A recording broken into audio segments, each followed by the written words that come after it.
Maranatha, sampai Tuhan Yesus datang kembali. Kembali berjumpa dengan saya, Pendeta Jonathan F. Lukulalan, pada hari Kamis tanggal 22 Februari tahun 2024. Mari kita minta pertolongan Roh Kudus untuk pembacaan dan pemberitaan firman Allah. Mari berdoa.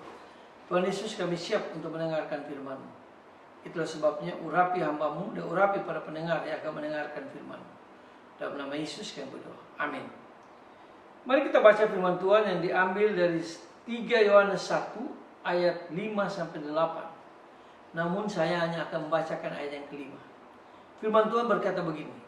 Saudaraku yang kekasih, engkau bertindak sebagai orang percaya, di mana engkau berbuat segala sesuatu untuk saudara-saudara, sekalipun mereka adalah orang-orang asing. Demikianlah firman Allah yang berbahagia kita membaca, mendengar, memelihara dan melakukan firman Allah. Haleluya. Tema kita pada hari ini adalah kasih cerminan hidup para pengikut Kristus. Nah, saudara-saudara yang saya kasih dalam Kristus, bagikan kasih dimanapun kita berada. Jangan biarkan seseorang yang datang kepada kita pergi tanpa merasa bahagia. Demikianlah ungkapan Ibu Teresia, seorang perempuan sederhana yang membaktikan diri dan hidupnya untuk membawa kasih Tuhan kepada setiap orang yang menderita dan terbuang di wilayah kumuh Kalkuta, India. Nah, saudara-saudara yang saya kasih dalam Yesus Kristus, ungkapan ini tergambar dalam perikop pembacaan firman Allah pada hari ini, yang memperlihatkan pujian seorang pelayan Tuhan kepada seorang anggota jemaat yang bernama Gaius, yang melakukan perbuatan kasih dengan menyambut dan menerima dengan baik saudara-saudara seimannya yang datang untuk memberitakan Injil.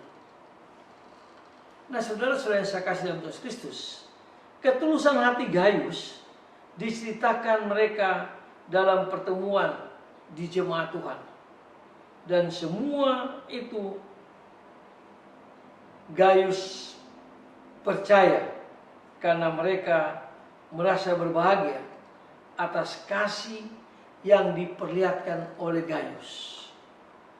Nah, saudara-saudara yang saya kasih dalam Yesus Kristus, penulis menggarisbawahi 2 hal yang penting dalam hal ini, yaitu pertama, tindakan kasih kepada sesama merupakan pernyataan diri kepada orang percaya. Dan yang kedua, turut terlibat dalam pekerjaan pelayanan dapat dilakukan dengan menopang mereka yang melayani di antara kita, atau para pendeta, para penginjil, dan lain-lain. Nah, saudara-saudara yang saya kasih dalam Yesus Kristus, memasuki istirahat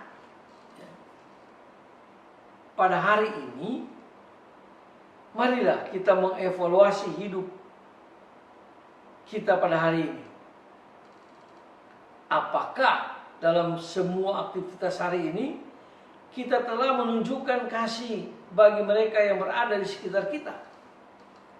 Sudahkah kita turut menopang pekerjaan pelayanan di jemaat kita? Misalnya dengan selalu memberi waktu untuk mendoakan para pelayan Tuhan yang melayani di gereja kita. Biarkanlah evaluasi pribadi membawa kita kepada seluruh tekad untuk ketika kita bangun di pagi hari dan melanjutkan karya hidup di hari yang baru.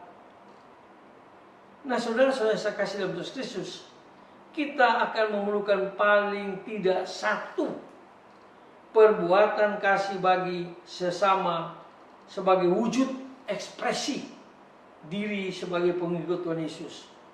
Dan doakan selalu para pelayan Tuhan dalam pekerjaan pelayanan sebagai bentuk dukungan kita kepada pelayan-pelayan Tuhan yang melayani Tuhan. Marilah kita kumandangkan kita pujikan, kita suarakan. Kasih merupakan cermin hidup dari pengikut Kristus di abad yang ke-21 ini. Semoga kasih Kristus memenuhi hidup kita dan memberkati kita. Mari kita berdoa. Tuhan Yesus, tolong kami supaya kami mau membagikan kasih Kristus kepada orang lain. Karena kasih Kristus merupakan cerminan hidup kita di tengah-tengah orang yang menderita, di tengah-tengah dunia yang makin hari makin bengkok ini. Terima kasih Tuhan Yesus, ampuni dosa kami, dengarlah doa kami. Dalam kasih dan pengampunan Kristus kami berdoa. Amin. Terpujilah Kristus, sampai berjumpa di kesempatan yang lain.